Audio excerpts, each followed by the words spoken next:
Plight of the wicked barber. As we all know, Birbal was not only Emperor Akbar's favorite minister but also a minister dearly loved by most of the commoners, because of his ready wit and wisdom.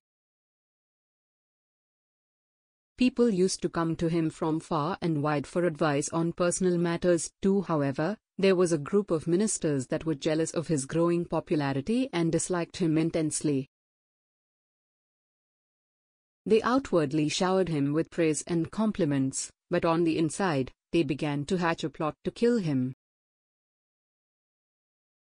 One day they approached the king's barber with a plan. As the barber was extremely close to the king, they asked him to help them get rid of Birbal permanently. And of course, they promised him a huge sum of money in return. The wicked barber readily agreed. The next time the king required his services, the barber started a conversation about the emperor's father, who he also used to serve. He sang praises for his fine, silky smooth hair. And then, as an afterthought, he asked the king that as he was enjoying such great prosperity, had he made an attempt to do anything for the welfare of his ancestors? The king was furious at such impertinent stupidity and told the barber that it was not possible to do anything because they were already dead. The barber mentioned that he knew of a magician who could come of help. The magician could send a person up to heaven to inquire about his father's welfare, but of course, this person would have to be chosen carefully. He would have to be intelligent enough to follow the magician's instructions as well as make on-the-spot decisions. He must be wise, intelligent and responsible. The barber then suggested the best person for the job, the wisest of all ministers, Birbal.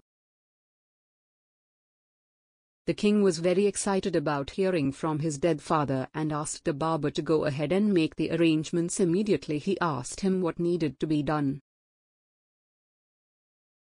The barber explained that they would take Birbal in a procession to the burial grounds and light a pyre.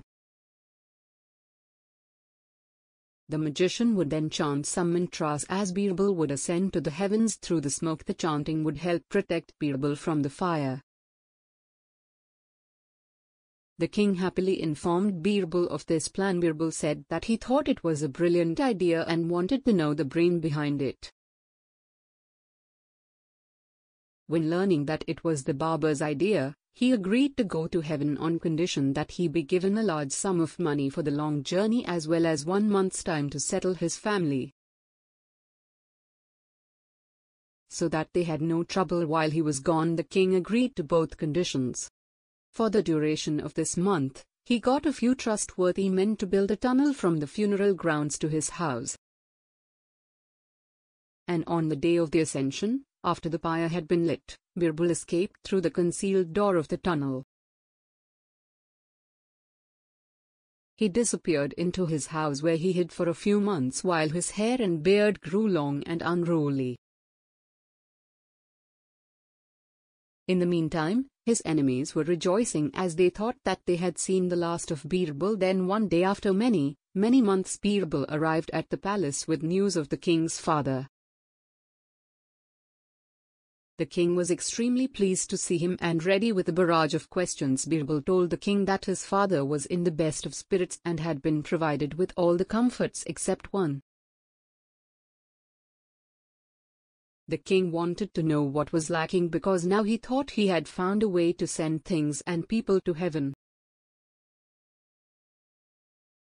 Birbal answered that there were no barbers in heaven, which is why even he was forced to grow his own beard. He said that his father had asked for a good barber. So the king decided to send his own barber to serve his father in heaven. He called both the barber and the magician to prepare to send him to heaven.